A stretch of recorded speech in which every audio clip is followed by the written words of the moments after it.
الشیطان اللعین الرجیم بسم اللہ الرحمن الرحیم الحمد للہ رب العالمین الصلاة والسلام علی اشرف الانبیاء والمرسلین سیدنا و نبینا و طبیب نفوسنا و حبیب قلوبنا و شفیع ذنوبنا و مقتدانا و مولانا ابی القاسم محمد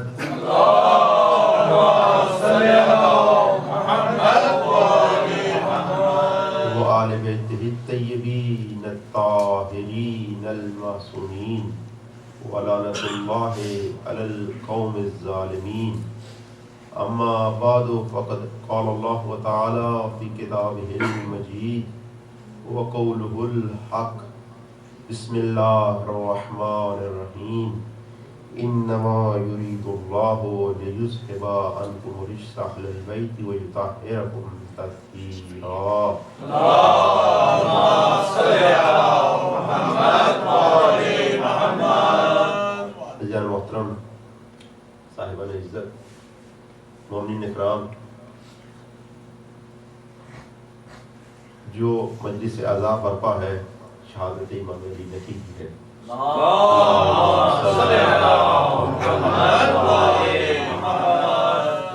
آپ کا نام گرامی علی اور 4 علی ہیں۔ علی ابن ابی طالب بھی علی ہے، علی بن زین العابدین بھی علی ہیں، علی بن موسیٰ رضا بھی علی ہیں، اور جس امام کی شہادت کی مجلس ہے وہ بھی علی۔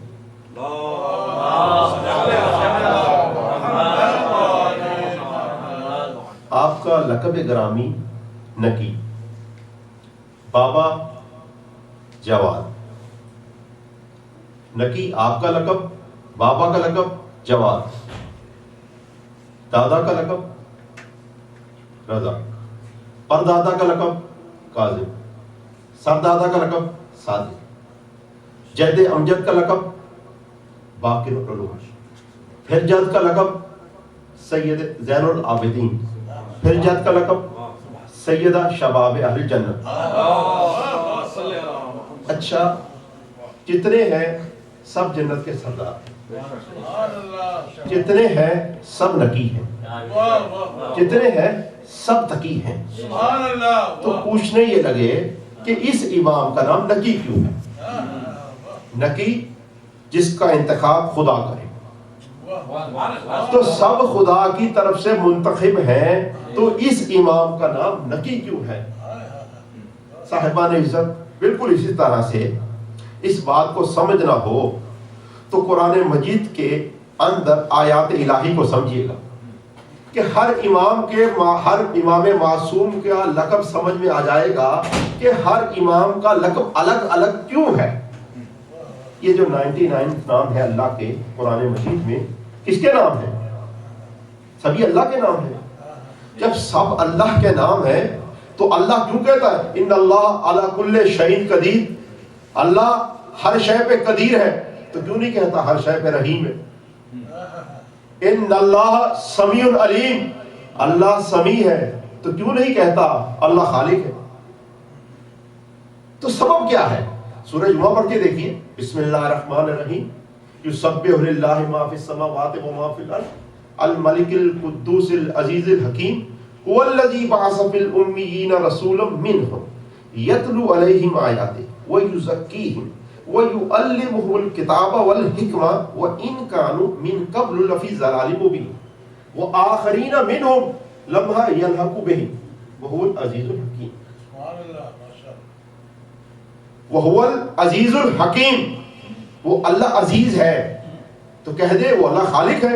نہیں، اس آیہ مجیدہ میں اللہ عزیز ہے، عزت والا ہے۔ کیوں عزت والا رسول بھیجا ہے؟ اس لیے عزت والا ہے۔ وہ اللہ حکیم ہے، یعنی کیوں حکیم ہے؟ اس لیے کہ اس کی حکمت کا تقاضا یہ ہے کہ ان کانوا من قبل لفی ضلال مبین، تم گمراہ تھے، حکمت نہیں چاہتی تم گمراہ رہو، تو وہ حکیم ہے۔ ذالک فضل اللہ یؤتیہ من یشاء، اللہ کا یہ فضل ہے، جسے چاہتا ہے دیتا ہے نبوت۔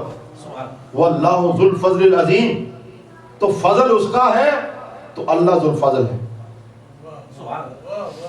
اللہ ذو الفضل ہے تو سورہ الحمد میں بھی کہہ دے میں ذو الفضل ہوں. نہیں، جہاں نبوت دی وہاں کا میں ذو الفضل ہوں. جہاں رسول بھیجا کہاں صاحب عزت ہوں. جہاں گمراہی سے بچایا وہاں کا حکیم ہوں. تو اللہ کے سارے نام ہیں، کسی نام کا انتخاب ایک آیت میں مخصوص کیوں کرتا ہے؟ سبھی نام اس کے ہیں تو ایک آیت میں ایک مخصوص لقب کا کیوں انتخاب کرتا ہے؟ تو کہنے لگے جیسا سارے علماء مفسرین ایک بات کہنے لگے، جیسا اس آیت کے اندر ماحول ہے، جیسا اس آیت میں مفہوم ہے، ویسا ہی لقب اللہ نے اپنا چنا ہے. تو جیسا جس امام کے دور میں ماحول ہے ویسا ہی لقب اس معصوم کو ملا ہے. صلوات محمد و آل محمد. اللہم صلی علی محمد و آل محمد.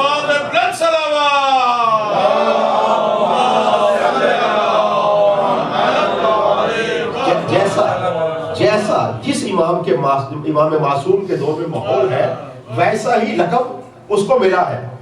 اچھا، یہ جو بچے بیٹھے ہیں نا، ان کو بالکل سمپل اور سادہ بات کہہ کے عرض کرنا چاہتا ہوں. بچوں دیکھو، چھٹے امام کا لقب صادق، تو پہلے امام بھی صادق سچے، دوسرے امام بھی سچے، آخری امام تک صادق. تو چھٹے امام کا لقب سچا کیوں ہے؟ صادق چھٹے امام کا لقب کیوں مخصوص ہے؟ وہ جو آیت کی حکمت کہ پہلے امام سے چھٹے امام تک کسی نے امامت کا دعویٰ نہیں کیا. آئے مقابل پہ لیکن امام بن کے نہیں آئے، لیکن چھٹے امام کے دور میں جھوٹے امام آئے. کیونکہ چھٹے امام کے دور میں جھوٹے امام آئے، قدرت نے یہ طے کیا کہ اب معصوم کا لقب صادق بنے گا. کیونکہ اس کے معصوم کے دور میں جھوٹے امام آنے لگے تو طے ہوا کہ اس معصوم کا لقب صادق بنے گا. جیسے ہی جابر آئے تو طے کیا خالق نے کہ لقب کاذب ہوگا. گناہگار آئے تو کہا اس کا لقب رضا ہوگا. بدترین آئے تو کہا لقب تقی ہوگا. خود سے بن بیٹھنے والے آئے تو کہا لقب نقی ہوگا. بزدل مقابلے پہ آئے کہا لقب عسکری ہوگا. بزدل مقابلے پہ آئے کہا لقب عسکری ہوگا. یہ حکمران گمراہ آئے کہا لقب مہدی ہوگا.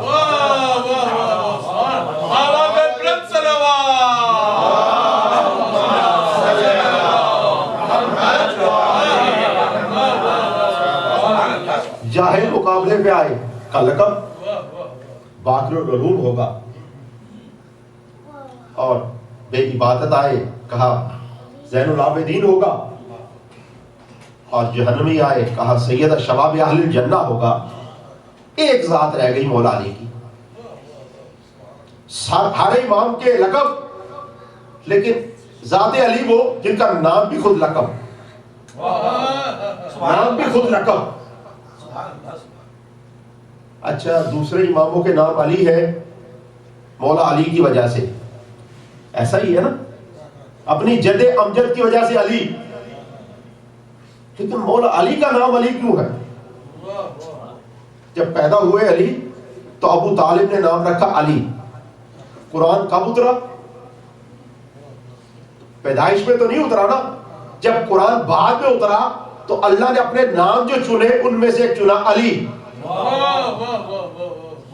اللہ نے اپنے ناموں میں سے ایک نام کا انتخاب کیا علی. ابو طالب نے کب رکھا تھا؟ جب قرآن نازل نہیں ہوا تھا. تو دو باتیں ہیں، دونوں میں سے جو مان لیجئے، یا تو یہ عظمت ابو طالب کا پتہ دیتا ہے یا اللہ کا ابو طالب سے عشق کا پتہ دیتا ہے. یعنی ابو طالب کی اتنی عظمت ہے کہ جو ابو طالب اپنے بیٹے کا نام رکھے خالق اس کو چنتا ہے.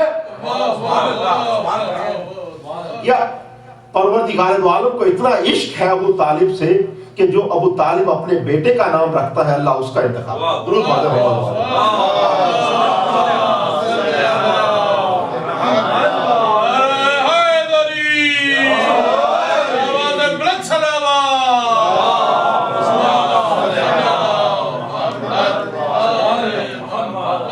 جیسی آیت ویسا خالق کا نام، جیسی آیت کا مفہوم ویسا ذالک فضل اللہ تو واللہ فضل اللہ، خالق کا نام بھی فضل اللہ، جب فضل دے تو فضل اللہ، جب عزت دے تو وہ عزیز ہے، جب گمراہی سے بچائے تو حکیم ہے۔ تو یہی ہے نا اللہ کا طریقہ کار کہ جیسا ماحول ہوگا ویسا ہی اللہ کا نام ہوگا، جیسا ماحول ہوگا ویسا معصوم کا لقب ہوگا۔ حیدر کرار جب 39 دن تک یاد رکھیے کہ جیسا ماحول ہوگا ویسا لقب ملتا جائے گا۔ 39 دن تک خیبر فتح نہیں ہوا۔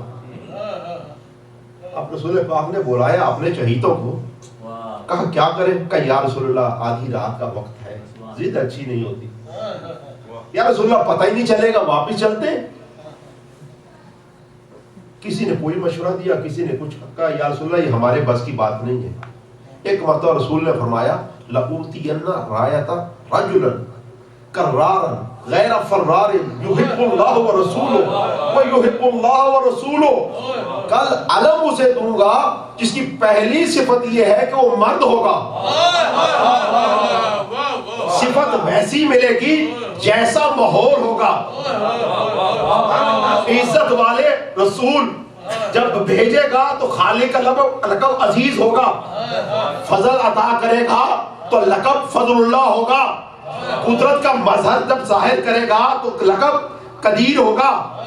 تو جیسا ماحول ہوگا ویسا لقب اللہ عطا کرتا ہے۔ تو میرے نبی نے کیا فرمایا؟ لَأُوتِيَنَّ رَایَةَ رَجُلًا كَرَّارًا غَيْرَ فَرَّارٍ يُحِبُّ اللَّهُ وَرَسُولُهُ، کل علم اسے دوں گا جو مرد ہوگا۔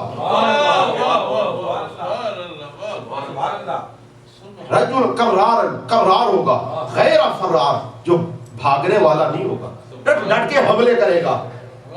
یحب اللہ ورسولہ، اللہ اور اس کے رسول سے محبت کرنے والا ہوگا۔ وہ یحب اللہ ورسولہ، اللہ اور اس کا رسول بھی اس سے محبت کرے گا۔ یہ سارے لقب سمجھ میں آتے ہیں۔ کرار ہے، غیر فرار ہے، اللہ اور اس کا رسول محبت کرنے والا ہے۔ ٹھیک ہے کچھ ہوں گے جسے اللہ محبت نہیں کرتا، لیکن یہ پہلا جو لقب ہے لَأُوتِيَنَّ رَایَةَ رَجُلًا کہ کل مرد کو دوں گا، کل علم اسے دوں گا جو مرد ہوگا۔ تو یا رسول اللہ یہ کیسا لقب دیا کہ کل علم مرد کو دوں گا؟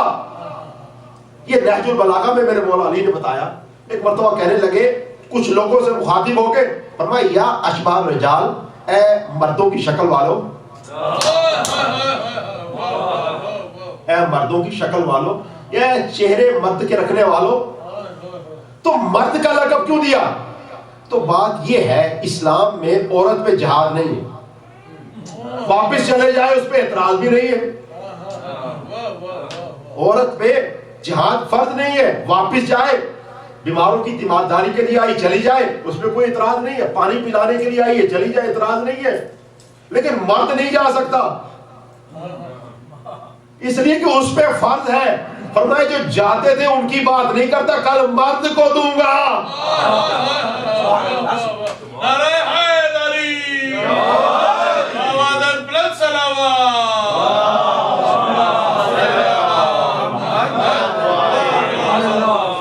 تو نام علی، لقب نکی، روزہ سامرہ، سامرہ سرہ مرہ، سرہ سرور سے، خوشحالی سے، کہ جو گیا وہ خوشحال ہو گیا۔ جب سے مدفن سامرہ ٹھہرا ہے امام کا، وہ سرہ مرہ ہو گیا، مرکز خوشحالی ہو گیا، جو بھی وہاں پہ گیا ہے مرادیں لے کے آیا ہے۔ قطعۃ من الجنہ ہو گیا، جنت کا ایک ٹکڑا ہو گیا۔ دو ہی تو جنت کے ٹکڑے ہیں، یہ جناب سیدہ کا روزہ ریاض من الجنہ ہے، یا امام علی نبی کا روزہ قطعۃ من الجنہ ہے۔ یہ جناب سیدہ کا جو ہے روزہ ہے وہ جنت کا ٹکڑا ہے، یا اس معصوم کا روزہ جو ہے وہ قطعۃ من الجنہ، وہ جنت کا ایک ٹکڑا ہے۔ تو جو بھی گیا ہے مرادیں لے کے آیا ہے۔ اور امامت کی عمر 8 سال، بچے 8 سال کے ہوتے ہیں نا، تو ان کو اجازت نہیں ہے کوئی کام کرے، کوئی خرید و فروخت یہ نہیں کر سکتے، لین دین کا معاملہ یہ نہیں کر سکتے، کوئی بڑا کام یہ نہیں کر سکتے، کیوں؟ شرط ہے کہ بالغ ہو.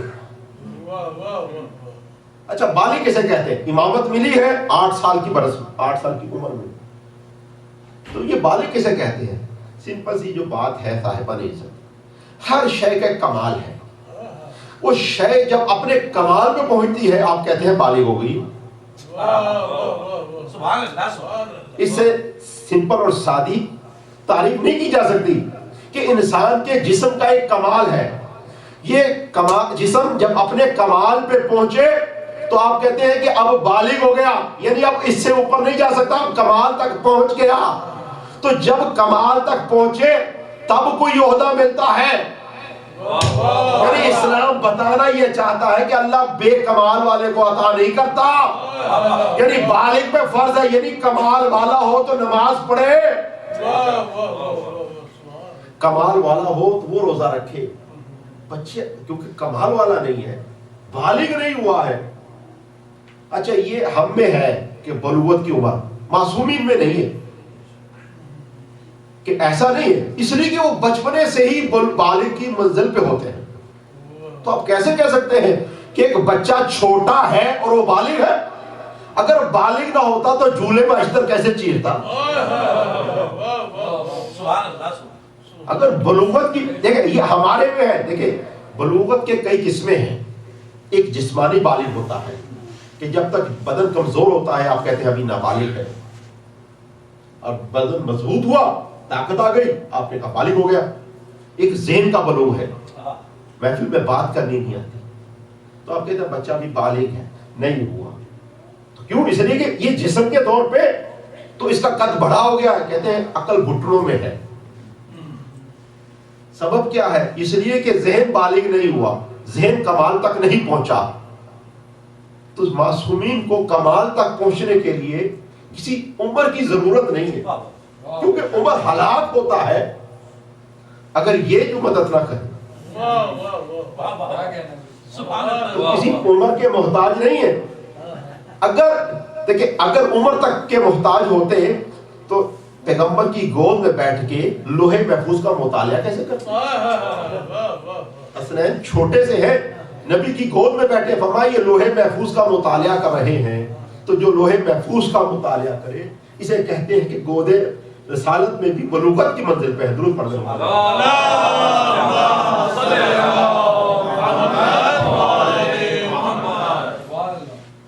تو 8 برس کی عمر میں عہدہ امامت پہ پہنچے ہیں. اچھا کیسے ممکن ہے کہ پروردگار دو عالم 8 برس کے بچے کو امامت کے عہدے پہ فائز کر دے؟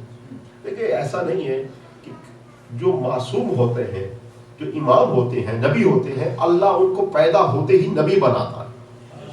وہ بڑے ہونے کے بعد اعلان تو کر سکتے ہیں لیکن نبی نہیں بنتے. جب بڑے ہوں گے تو اعلان نبوت فرمائیں گے، لیکن بچپنے میں ہی نبی ہے. امام بچپنے میں ہی امام ہے، لیکن اعلان جب چاہے کر سکتا ہے، وقت کا تقاضا ہے اعلان کر دے. تو معصومین حضرت عیسیٰ چھوٹے سے ہیں اور ایک مرتبہ کہنے لگے انی عبداللہ اعطانی الکتاب وجعلنی نبیا، میں اللہ کا بندہ ہوں اور اللہ نے مجھے نبی بنایا ہے. گودے مادر میں ہے، جھولے میں ہے، کہنے لگے اللہ نے مجھے نبی بنایا ہے. تو عیسیٰ گودے مادر میں نبوت تک پہنچ سکتے ہیں. حضرت یحییٰ فرمایا یا یحییٰ خذ الکتاب بقوۃ وآتیناہ الحکم صبیا، یحییٰ اس کتاب کو مضبوطی سے تھامو اور ہم نے نبوت آپ کو بچپن میں دی ہے. تو جب یحییٰ نبی بچپن میں نبی بن سکتے ہیں، جب عیسیٰ نبی بچپن میں نبی بن سکتے ہیں، اور جنہوں نے عیسیٰ کو نماز پڑھانی ہے، تو ان کا کیا کہنا؟ درود پڑھنا محمد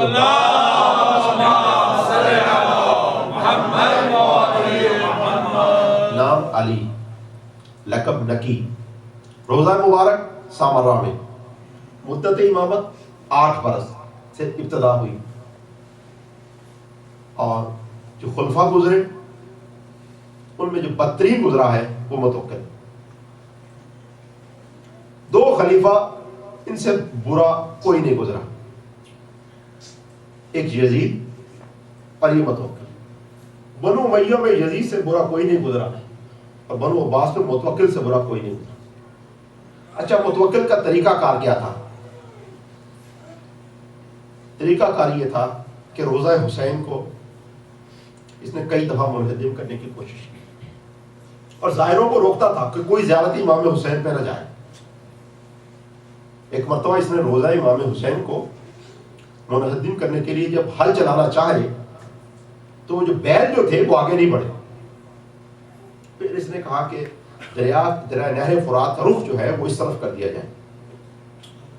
جب زمین کھودی گئی اور پانی چھوڑا گیا تاکہ اس روزے کا نام و نشان نہ رہے، تو ایک مرتبہ پانی جب چلا تو روزہ امام حسین میں پہنچنے کے بعد دو حصوں میں تقسیم ہو گیا۔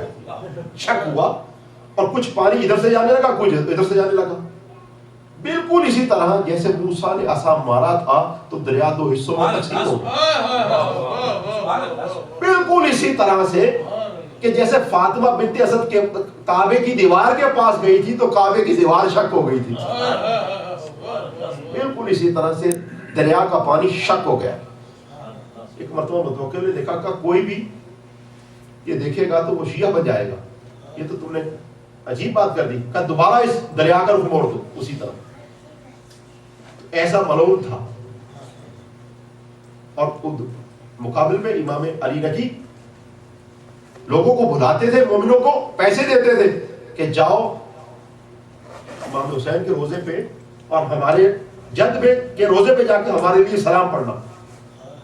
ہاتھوں کو جوڑ کے کہوں گا، فرزند رسول آپ تو خود امام ہیں، آپ لوگوں سے کہہ رہے ہیں کہ جائیں اور جا کے زیارت کریں اور ہمارے نام پہ زیارت کیجیے گا، کیوں؟ اس لیے کہ جیسا ماحول ہوگا ویسی ہی عمل بتایا جائے گا، کیونکہ متوکل ہے دشمن حسین ابن علی اور امام پیدا کر رہے ہیں زائر حسین ابن علی۔ جیسا ماحول ویسا، اسی طرح مرکز اور محور حسین ابن علی اسی طرف لے کے جا رہے ہیں۔ سب زائروں کو پیسے دے رہے ہیں کہ تم جاؤ اور جانے کے بعد زیارت امام حسین ابن علی کر کے۔ متوکل نے بلایا امام کو، آپ مدینے میں تھے، اس نے اپنے پاس بلایا، کچھ احباب نے چاہا کہ وہ بھی آپ کے ساتھ چلے، شیعہ تھے، متوکل کا لشکر بھی تھا، تو جب آپ نے کہا ٹھیک ہے چلو، چلنے لگے تو آپ نے فرمایا دیکھو سردیوں کے جو لباس ہے وہ ساتھ رکھ لینا۔ وہ جو منافق ساتھ میں تھے انہوں نے کہا یہ آپ کا امام بھی عجیب بات کرتا ہے، گرمیوں کے دنوں میں کہہ رہا ہے کہ جو سردیوں کا لباس رکھ لینا۔ کہ فرزند رسول کیا کیا ساتھ رکھیں؟ زاد راہ میں، آپ نے فرمایا زاد راہ میں سردیوں کا لباس لحاف وہ ضرور رکھیے گا ساتھ۔ دیکھیں قبر کے یہ جو زاد راہ ہو گیا نا اس سفر کا، تو ایک زاد راہ ہمیں چاہیے قبر کے لیے بھی۔ بڑے کٹھن منازل ہیں، تلوار سے زیادہ تیز ہے، آگ سے زیادہ گرم ہے، بال سے زیادہ باریک ہے، تو کوئی زیادہ راہ اس رستے کے لیے بھی ہونا چاہیے نا۔ تو قضا کے بعد منازل کٹھن صحیح، لیکن جو زیادہ راہ میرے پاس ہے اضافی ہے۔ آپ کی مرضی بولیے نہ بولیے، قضا کے بعد منازل کٹھن صحیح لیکن جو زیادہ راہ میرے پاس ہے اضافی ہے۔ ارم منازل عقبہ کا اسے خوف کیوں ہو بلا، ارم منازل عقبہ کا اسے خوف کیوں ہو بلا، مجھے یقین ہے میرا حسین کافی ہے۔ باوجود بلند صلوات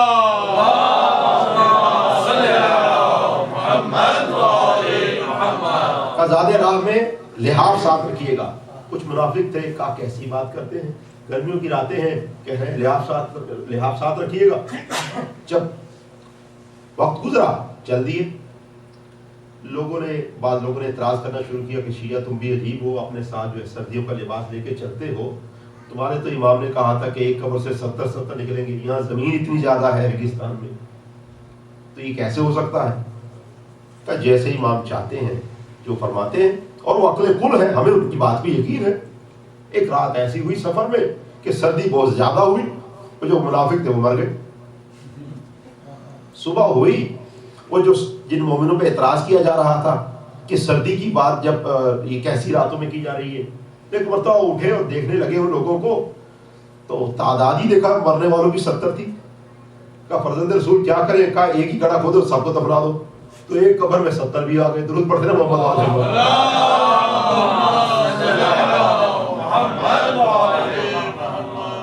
یہ امام علی نے. جیسے ہی دربار میں پہنچے ایک مرتبہ متوکل نے یہ طے کیا کہ کوئی بھی استقبال کے لیے نہیں آئے. متوکل نے بار بار کوشش کی امام کے قتل کی اور بار بار کوشش کی امام کی حالت کی. کہ جب بھی امام علی نقی آئے کوئی استقبال کے لیے نہ آئے, کوئی اس چادر کو جو دربار کے دروازے پہ تھی کہ اس کو نہ ہٹائے.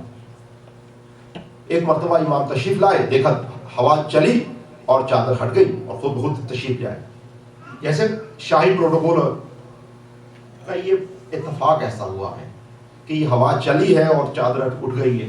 کہ دوبارہ پھر بلایا, پھر امام آئے, پھر ہوا چلی اور پھر چادریں ہٹ گئی. کہ نہیں, پھر اتفاق ہے. پھر بلایا, پھر ہوا چلی, پھر ہٹ گئی. پوچھا یہ سبب کیا ہے, یہ ہوا چلتی کیوں ہے؟ جب یہ ملازم نہیں اٹھتے, یہ نوکر نہیں اٹھتے تو ہوا نوکری کرتی کیوں ہے؟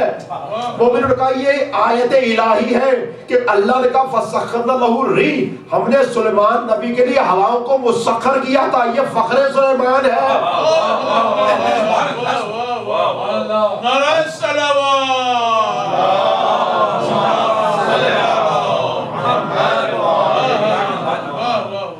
یہ فخر سلیمان ہے. تو اس نے طے کیا متوکل نے کہ کوئی استقبال کے لیے نہیں کھڑا ہوگا, کوئی دروازے نہیں کھولے جائیں گے اور کوئی جگہ بھی نہیں دے گا. اور اس نے اپنے دربار کے اندر بلایا 500 لوگوں کو اور اس میں جادوگروں کو بھی بلایا کہ جادوگر آئیں گے اور جادوگری کے ذریعے سے نعوذ باللہ امام کی حالت کی جائے گی. ایک مرتبہ سب نے طے کیا کہ کوئی دروازہ نہیں کھولے گا, کوئی استقبال کے لیے نہیں کھڑا ہوگا. ایک شخص گیا اور جا کے امام کے دروازے پہ تکل باب کیا. کہا فرزند رسول متوکل نے آپ کو بلایا ہے. ایک مرتبہ آپ نے تولا کی تسبیح لی, تبرہ کا ڈنڈا ساتھ میں لی, انما کی جو ہے وہ انگوٹھی پہنی اور امامت کی آباد و شتن کی اور چلے. جیسے ہی چلے ہیں ایک مرتبہ اللہ نے ہوا ایسی بھیجی کہ دروازے جو روکے ہوئے تھے, بند کیے ہوئے تھے, ایک مرتبہ کھل گئے. وہ جو لوگ بیٹھے تھے ایسے تھا جیسے کسی نے گریبان پکڑ کے کھڑا کر دیا ہو. یہ جب سارا ماحول دیکھا یہ ڈرتا ہو متوکل خود ہی کھڑا ہو گیا. کہا فرزند رسول آئیے تخت پہ بیٹھیے. کہا تیرے تخت سے مجھے ظلم کی بو آتی ہے, میں اس کرسی پہ نہیں بیٹھنے والا, اس تخت پہ نہیں بیٹھنے والا. ایک الگ مسرت بچھائی گئی. فرزند رسول وہاں پہ بیٹھے. کچھ دیر کے بعد سینکڑوں احباب موجود ہیں, کھانا لگایا گیا. جب کھانا شروع کرنے لگے تو فرزند رسول شروع کیجیے. لقمہ ہاتھ میں لیا, جیسے ہی لیا جادوگر تھا, جادوگر نے اپنے جادوگری کے ذریعے سے اس لقمے کو ہوا میں لے لیا. آپ نے فرمایا جو بھی کوئی ہے باز آ جائے. اچھا دوبارہ لقمہ لیا, دوبارہ اس نے ہوا میں اڑا دیا. آپ نے فرمایا کیا اس مجمع میں شریفوں کی زبان نہیں سمجھی جاتی؟ اب وہ جادوگر یہ سمجھ رہا ہے کہ اس کا جادو کامیاب ہے. میں ہاتھوں کو جوڑ کر اس کا فرزند رسول یہ پہلی اور آخری مرتبہ آپ وارننگ کو نہیں دیتے, یہ 3 دفعہ کہہ کے کیوں اپنا جو ہے وہ کمال دکھاتے. تو یہ آئمہ کا طریقہ کار نہیں ہے, انبیاء کا طریقہ کار نہیں کہ پہلی دفعہ کہا اور پھر اس کے بعد ختم کر دیا. نہیں, حضرت ابراہیم ہے, نمرود ہے. نمرود نے کہا ابراہیم تمہارا خدا کون ہے؟ کہا میرا خدا وہ ہے جو زندگی بھی دیتا ہے موت بھی دیتا ہے. نمرود نے کہا اچھا 2 آدمی لے کے آؤ, ایک کو قتل کر دیا, دوسرے کو کہا جیل میں سے تجھے آزاد کر دیا. کہا زندگی بھی دے دی ہے, آزادی بھی دے دی, موت بھی دے دی ہے, زندگی بھی دے دی ہے, تو دونوں کام میں کرتا ہوں. کہا اچھا میرا خدا وہ ہے جو سورج کو مغرب سے مشرق کی طرف لے کے آتا ہے. اگر تو کہ لا سکتا تو دکھا دے. اب وہ چپ ہو گیا. تو پوچھوں گا نا ابراہیم سے کہ یہی بات آپ پہلے کہہ دیتے, یہی بات ابراہیم پہلے کہہ دیتے جب وہ کہہ رہا تھا تمہارا خدا کون ہے, تو آپ بتا دیتے. کہ نہیں نہیں، اگر پہلے کہہ دیتا تو وہ میدان میں آتا ہی نہ، وہ میدان میں آتا ہی نہ۔ تو ضروری یہ ہے کہ بے نقاب کیا جائے، جب بے نقاب ہو پھر اس پہ وار کیا جائے۔ علی نے تلوار کیوں نہیں اٹھائی، حسن نے تلوار کیوں نہیں اٹھائی؟ اس لیے کہ پہلے میدان میں لائے، حسین ابن علی نے بے نقاب کیا پھر تلوار اٹھائی۔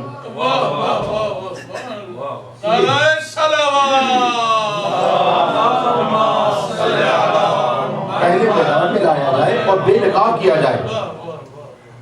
بالکل اسی طرح سے جب تیسری مرتبہ لقمہ لیا اور وہ ہوا میں اچھلا، تو دیوار کے اوپر ایک شیر تھا، تصویر بنی تھی شیر کی، اصل میں شیر نہیں تھا، تھی تصویر۔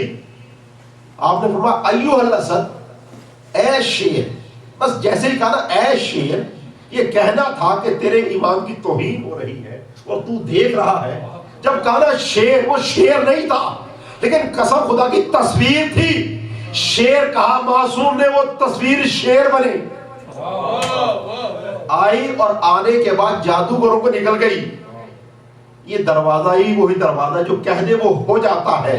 اگر معصوم علی نقی کہہ دے کہ تصویر شیر بن جا، وہ شیر بن جاتی ہے۔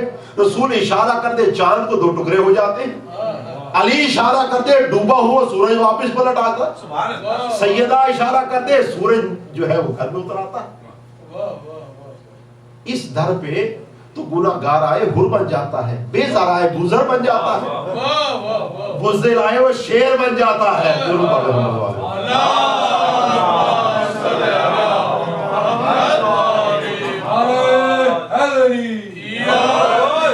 جلتا ہے تو جل جائے کوئی میری بلا سے، جلتا ہے تو جل جائے کوئی میری بلا سے، میں ذکر علی کرتا ہوں خالق کی رضا سے۔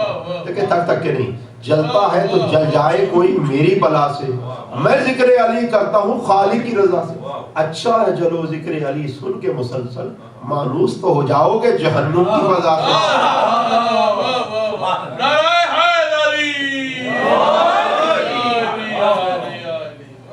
یہ چیز امام کے دور میں کئی مرتبہ متوکل نے یہ چال چلی کہ امام نعوذ باللہ امام کو نیچے گرایا جائے۔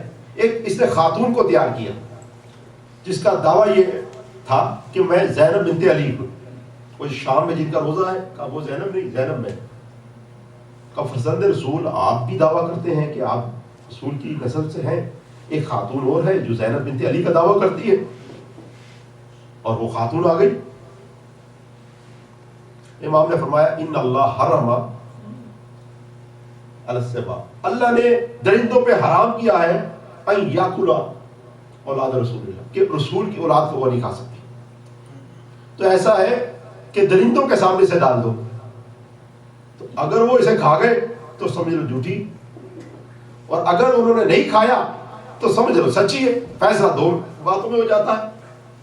وہ خود خاتون بڑی مکار تھی جو ایسا دعویٰ کرے گی، کوئی عام خاتون تو نہیں ہوگی، کہنے لگی کہ یہ جو تجربہ مجھ پہ کرنا چاہتے ہیں متوکل، ان پہ کیوں نہ کر لیا جائے؟ یہ جو مجھ پہ تجربہ کرنا چاہتے ہیں ان پہ کیوں نہ کر لیا جائے؟ آپ نے فرمایا ٹھیک ہے۔ درندوں کو بلایا گیا، جس جگہ پہ باغ وحش تھا، جنگلی جانور تھے، وہاں پر لے جایا گیا۔ جیسے ہی گئے، معصوم تھے، درندے سامنے آئے، ایک ایک درندہ آتا جاتا تھا، قدموں کی بوسہ کرتا تھا، چلا جاتا تھا۔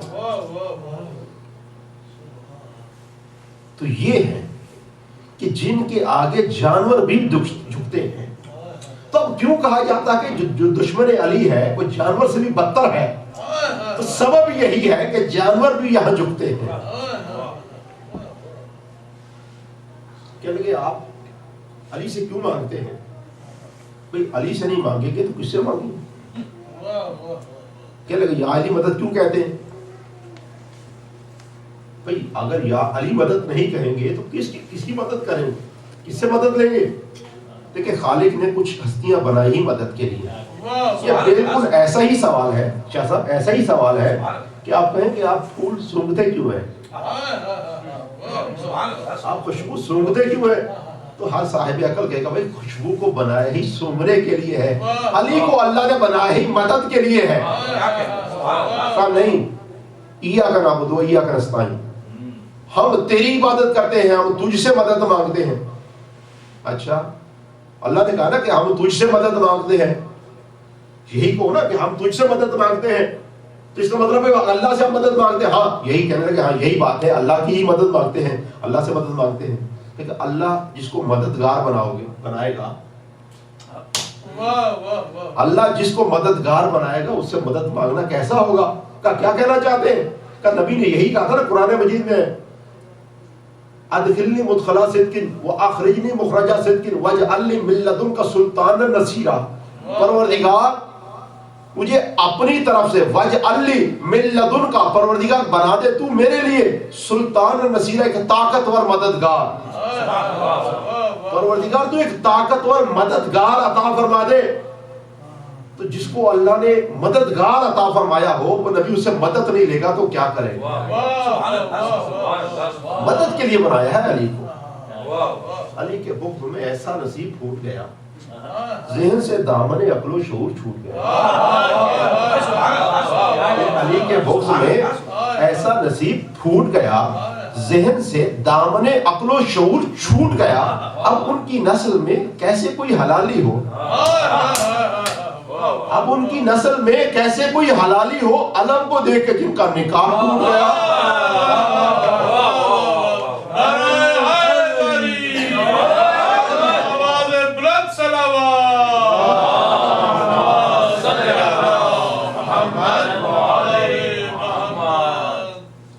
تو روزہ ریاض من الجنہ، قطعۃ من الجنہ، جو بھی جائے گا دل کی مراد پاتا ہے۔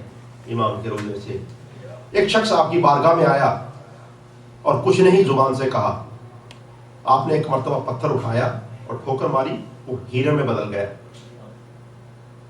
کہا فرزند رسول، آپ نے یہ پتھر اسے دے دیا؟ کہا یہ جو ہیرے جواہرات ہیں تیرے قرضے کے بھی کام آئیں گے، تیرے دوسرے کاموں کے بھی کام آئیں گے، سفر کے بھی کام آئیں گے۔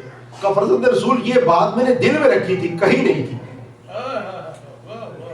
یہ طریقہ کار ہے کہ غلام جو ہے اسے کہو تو کام کرتا ہے، اور مالک جو آقا ہے وہ پہچان جاتا ہے کسی کو کیا ضرورت ہے۔ امام حسن مجتبیٰ ہے، ایک شخص آیا، ایک مرتبہ زانو ادب طے کیے، جانتے ہو آپ نے کیا فرمایا؟ حاجتوں کا مقضیہ، تیری حاجت پوری ہے۔ کہ فرزند رسول میں تو ابھی زبان پہ لایا ہی نہیں، امام اسے کہتے ہی نہیں ہے کہ جو زبان سے کہا جائے تو پھر مانگا۔ ایک بس جا رہی تھی، بس کا ٹائر پنچر ہو گیا، تو ایک شخص نیچے اترا اور اسے جو ہے وہ ڈرائیور سے کہنے لگا میرے پیسے واپس کرو، میں جاتا ہوں۔ کہا کیوں؟ ابھی تھوڑی دیر بعد ٹائر ٹھیک ہو جائے گا اور تمہیں لے جائیں گے، اسٹپنی ہمارے پاس موجود ہے۔ کہا نہیں یہ بس 40 سال تک ٹھیک نہیں ہو سکتی۔ کہا وہ کیوں؟ کہا اس لیے کہ اندر ایک بیٹھا ہوا یا غوث پاک اعظم مدد کہہ رہا ہے۔ تو انہوں نے 40 سال کے بعد مدد کی تھی، کوئی ڈوب گیا تھا اسے 40 سال کے بعد نکالا تھا۔ تو یہ صحابہ ہے کہ وہ معصوم ہے جو مدد کرتے ہیں تو زبان پہ لائے بغیر۔ یہ ایام شہادت کا دن ہے، جو دل میں حاجت ہے وہ عطا فرماتے ہیں۔ مومنین کرام، ایک متوکل نے کئی مرتبہ کوشش کی امام کے قتل کی، بس 2 جملے مصائب کے اور اجازت، کئی مرتبہ کوشش کی۔ ایک مرتبہ متوکل نے ایک قبر تیار کی امام کے جہاں پہ گھر تھا اسی کے اندر۔ ایک مومن آیا، اس نے دیکھی قبر، ایک مرتبہ رونا شروع کیا۔ کہا کیوں رو رہے ہو؟ کہا اس لیے کہ یہ قبر کھودی ہوئی ہے۔ تو کہا پھر کیا ہوا؟ کہا یہ قبر پتہ ہے آپ کو کس کی ہے؟ تو میں کس کی؟ کہا یہ آپ کی ہے۔ کہا نہیں یہ قبر میری نہیں۔ یہ متوکل ملعون جو تھا اس نے کئی مرتبہ اہانت کی، اور جانتے ہو اسے کس نے قتل کیا؟ اس کے بیٹے نے ہی قتل کیا۔ اور اس کے قتل کے بعد اس نے جو باغ فدق دوبارہ چھینا گیا تھا وہ واپس کیا، اور وہ محب علی تھا بیٹا اس کا، بالکل اسی طرح سے جیسے یزید کا بیٹا جو تھا اس نے حکومت یہ کہہ کے واپس کر دی کہ جس میں لوٹا گیا ہو نبی کا حرم، مجھے ایسی حکومت نہیں چاہیے۔ کہ یزید کا بیٹا اپنے باپ سے نفرت کرے، متوکل کا بیٹا اپنے باپ سے نفرت کرے. تو یہ حسین ابن علی کا کمال کہ باطل پرستیوں کو مٹایا حسین نے, توحید کے چراغ کو جلایا حسین نے, بیٹے کو خود باپ سے نفرت ہی ہو گئی, اتنا یزیدیت کو گرایا حسین, اتنا یزیدیت کو گرایا حسین. کہ فرمایا یہ قبر میری نہیں ہے. اور جب متوکل مارا گیا تو کچھ عرصے کے بعد جب معتمد باللہ آیا تو اس نے زہر دی امام کو. ارباب اعزاز جب زہر دی جاتی ہے تو اس کا ایک عجیب اثر ہوتا ہے. شہادت اماموں کی دو انداز سے ہوئی ہے. جو انہوں نے کوئی عبادت سمجھتے ہو نا, زیادہ زحمت نہیں دوں گا لیکن اتنا سنیے گا کہ شہادتیں دو انداز سے ہوئی ہیں, یا تلوار سے ہوئی ہے یا زہر سے ہوئی ہے. تلوار اور زہر میں فرق اتنا ہے کہ تلوار ٹکڑے کرتی ہے باہر سے اور زہر ٹکڑے ٹکڑے کرتی ہے اندر سے. جب امام کو زہر ملی ارباب ادا, ایک مرتبہ زہر ملی, جگر جو ہے ٹکڑے ٹکڑے ہو کے باہر آ کے گرنے لگا. بالکل اسی طرح سے جب امام حسن مجتبیٰ کو زہر دی گئی نا ارباب ادا, ایک مرتبہ جگر ٹکڑے ٹکڑے ہو کے باہر آنے لگا. ایک مرتبہ اپنی زوجہ سے کہنے لگے کہ جاؤ بیٹا قاسم, جاؤ, جانے کے بعد پھوپھی کو بلا کے لاؤ.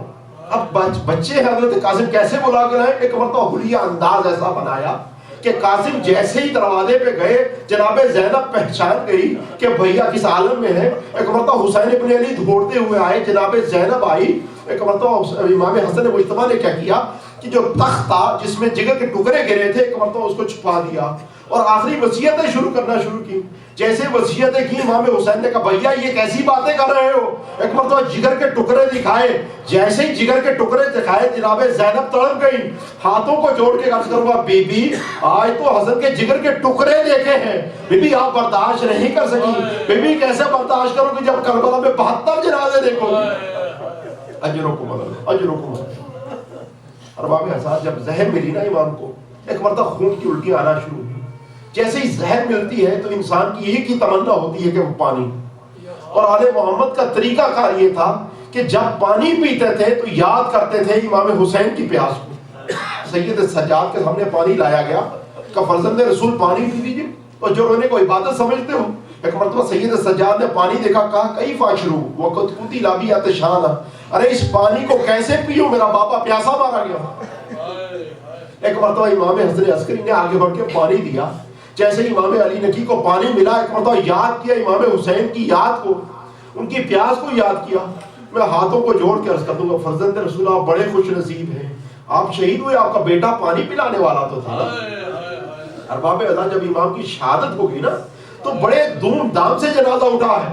امام حسن عسکری نے غسل بھی دیا, کفن بھی پہنایا اور بڑی شان سے جنازہ اٹھا. کہا جاتا تھا کہ سامرہ میں کوئی چاہنے والا نہیں ہے, لیکن دور دراز سے اتنے مومن آ گئے کہ سامرہ کی تاریخ میں ایسا جنازہ نہیں اٹھا. میں ہاتھوں کو جوڑ کے آخری جملہ کہوں گا کہ مولا آپ بڑے خوش نصیب ہیں, آپ کا جب جنازہ اٹھا تو جب میں غفیر نے شرکت کی. بولا آئیے کربلا میں 72 جنازے ہیں لیکن کوئی دفنانے والا نہیں ہے. ایک سید سجاد ہے کہ ہاتھوں میں ہتھکڑیاں ہیں, گلے میں توق ہیں. ارے بھائی دفنائے بھی تو کیسے دفنائے, لاشوں پہ گھوڑے دھڑائے جا رہے ہیں. سیعلم الذین ظلموا ایام منقلب ینقلبون. اللہم صلی علی محمد وعلی. پروردگار تجھے واسطہ محمد وعلی محمد کا. میرا اللہ ہماری عبادت کو اپنی بارگاہ میں قبول و منظور فرما, ہمارے والدین کے درجات بلند فرما, اور مرحومین کو جنت الفردوس میں جگہ عطا فرما. ان مومنین اکرام نے جو مجلس ادا پر پکی ہے ان کی توفیقات میں اضافہ فرمانا. ہم سب کا خاتمہ بالایمان برحمتک یا ارحم الراحمین. اللہم صلی علی محمد.